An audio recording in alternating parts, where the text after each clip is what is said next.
L'objectif de ce cours est de présenter les interférences, un phénomène propre aux ondes. Rappelons auparavant les caractéristiques d'une onde progressive et sinusoïdale, comme celle que peut créer une réglette mise en mouvement sinusoïdal et vertical par un vibreur à la surface de l'eau. Une onde sinusoïdale se propage alors à la surface. Un miroir incliné permet de projeter l'image de la surface sur l'écran de face. Et l'éclairage de la surface de l'eau donne alors une succession de lignes brillantes et sombres.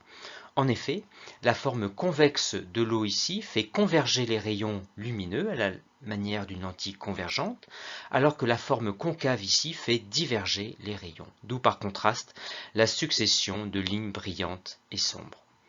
Première caractéristique de l'onde, la longueur d'onde, repérée ici, et qui est la plus petite distance entre deux points du milieu dans le même état de vibration. On peut la mesurer sur un cliché de l'écran en faisant une moyenne pour plus de précision. Ici, moyenne réalisée sur 6 longueurs d'onde, d'où une longueur d'onde de 2,0 cm. Autre caractéristique de l'onde, sa fréquence en Hertz, qui est celle du vibreur, soit 30 Hertz, fréquence qui est l'inverse de la période de l'onde en secondes, et qui est par définition la durée pour parcourir une longueur d'onde. Et nous allons utiliser dans la suite ce même dispositif pour créer des interférences entre deux ondes sinusoïdales. Pour qu'il y ait interférence lors de la superposition de deux ondes sinusoïdales, il faut réunir deux conditions. La première est que les deux ondes doivent avoir la même fréquence et donc la même longueur d'onde. Il existe alors deux états d'interférence extrême qui seuls nous intéresseront dans toute la suite. La première, la superposition de deux ondes en phase, c'est-à-dire dont les maxima coïncident, conduit à un renforcement des ondes. L'interférence est dite constructive. Et lorsque les deux ondes sont cette fois-ci en opposition de phase, c'est-à-dire quand elles sont décalées de lambda sur 2, la superposition conduit à l'annulation des ondes, car les maxima de l'une coïncident avec les minima de l'autre. L'interférence est dite destructive dans ce cas. Voyons comment observer ceci avec le dispositif précédent. Rappelons que lorsqu'on limite l'étendue de l'onde en posant ces barres d'obstacles, l'ouverture créée se comporte comme une source d'onde circulaire. C'est le phénomène de diffraction déjà vu. Pour simuler deux sources d'ondes de même fréquence, l'idée va être de rajouter une barre supplémentaire. On crée alors deux sources secondaires d'ondes circulaires qui peuvent interférer entre elles. Et on voit apparaître ici des régions centrées sur ces directions, où le contraste entre zones brillantes et sombres est grand. La surface de l'eau y est donc fortement agitée. L'interférence entre les deux ondes y est donc constructive. Et dans ces directions intermédiaires, au contraire, un contraste presque nul, c'est-à-dire une surface d'eau très peu agitée. Ces directions sont donc celles des interférences destructives. D'autre part, ces interférences sont observables car une deuxième condition est respectée ici. Les sources d'ondes S1 et S2 sont en phase, c'est-à-dire que les ondes qu'elles créent au même instant sont en phase, comme on le voit ici. Néanmoins, les interférences restent observables aussi s'il existe un déphasage entre elles, mais à condition que ce déphasage reste constant. L'objectif est ici de savoir à quelles conditions l'interférence en un point de la zone de recouvrement des deux ondes est constructive ou destructive. Commençons par la condition d'interférence constructive, en considérant un point A dans la direction centrale. Le chemin parcouru par chacune des deux ondes jusqu'en A est donc de même longueur. Les ondes étant émises en phase, elles arrivent donc en A également en phase. On comprend que l'interférence soit toujours constructive dans la direction centrale. On note de manière générale delta, la différence de chemin entre les deux ondes. Et dans la direction centrale, delta est égal à 0. Prenons cette fois un point B dans la deuxième direction d'interférence constructive à partir de la direction centrale. Pour connaître delta, on compte le chemin parcouru par chacune des ondes en fonction de lambda, soit 3,5 lambda parcouru par l'onde émise par S1 et 5,5 lambda par l'onde émise par S2, soit une différence de chemin delta qui est égale à 2 fois lambda, ce que l'on visualise bien ici. L'onde émise par S2 parcourt 2 fois lambda avant que l'autre onde soit émise de S1. Et les deux ondes sont en phase à ce moment, et le resteront car elles vont parcourir la même distance à partir de cet instant. Le raisonnement est identique pour les points situés dans la direction symétrique, avec delta égale 2 lambda aussi, mais cette fois c'est l'onde émise par S1 qui parcourt 2 lambda en plus. De même, on pourrait montrer que les ondes restent en phase lorsqu'elles atteignent les points dans ces deux directions, mais cette fois la différence n'est plus que de 1 fois lambda. On peut généraliser ces résultats en énonçant que les deux ondes resteront en phase à chaque fois au point atteint si delta est égal à un multiple de lambda, c'est-à-dire égal à un nombre entier k fois lambda, soit delta égale k fois lambda pour la condition d'interférence constructive. La condition d'interférence constructive peut s'énoncer aussi dans une version temporelle en définissant taux comme la différence de temps de parcours entre les deux ondes. La période t étant la durée pour parcourir lambda, alors la condition s'énonce taux égale k fois t. C'est-à-dire que pour que l'interférence soit constructive en un point, une des deux ondes doit mettre un temps supplémentaire égal à un multiple de la période de l'onde.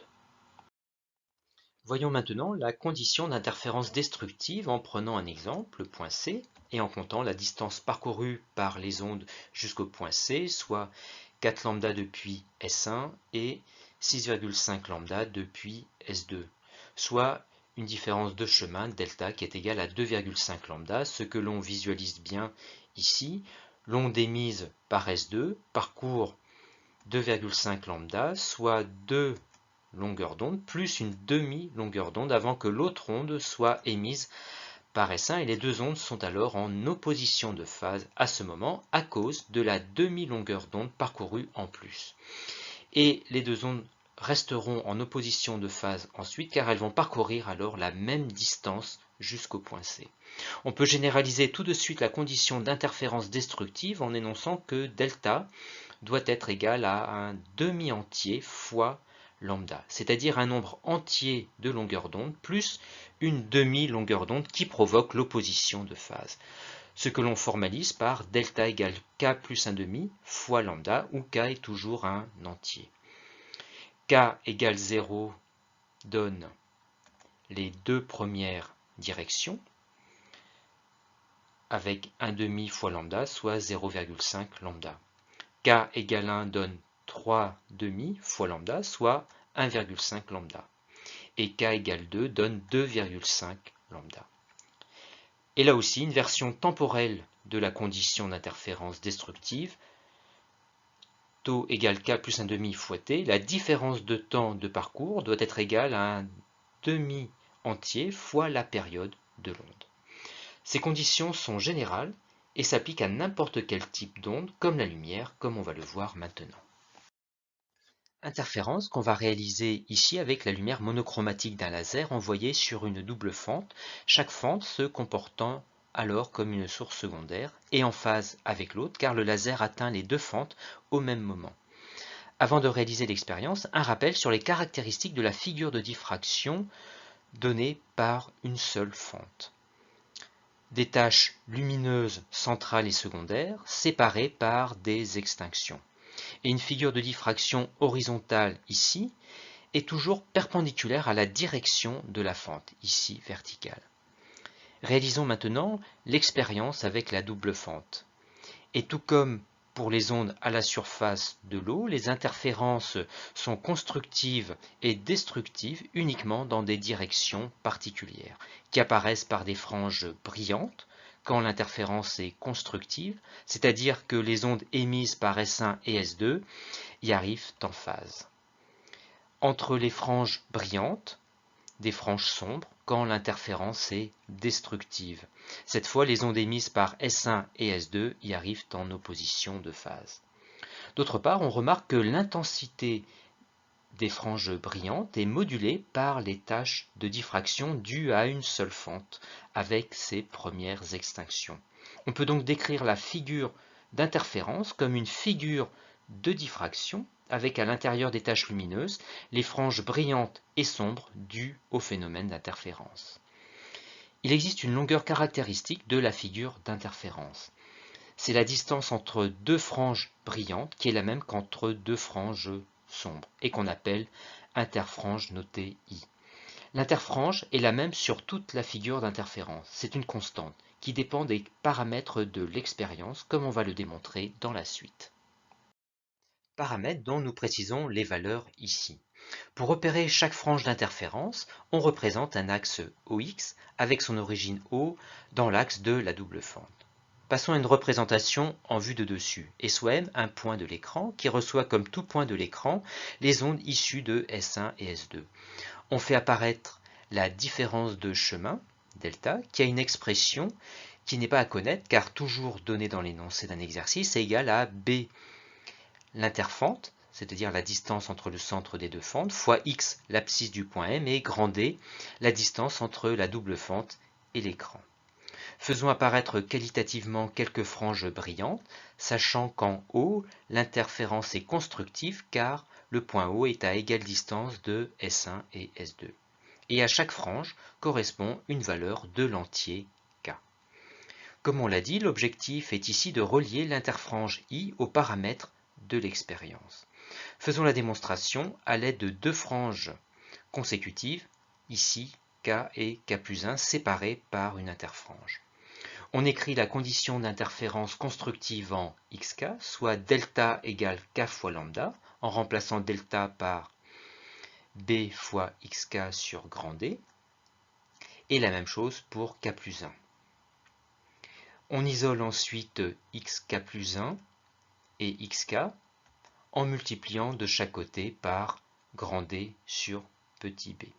Il ne reste alors plus qu'à faire la différence pour avoir l'expression de I, et en développant et en simplifiant, il vient I égale lambda D sur B, qu'on calcule ici avec les valeurs de l'expérience, 10-9 pour la conversion des nanomètres en mètres et 10-6 pour la conversion des micromètres de l'interfente en mètres, soit une interfrange de 6,50 mm.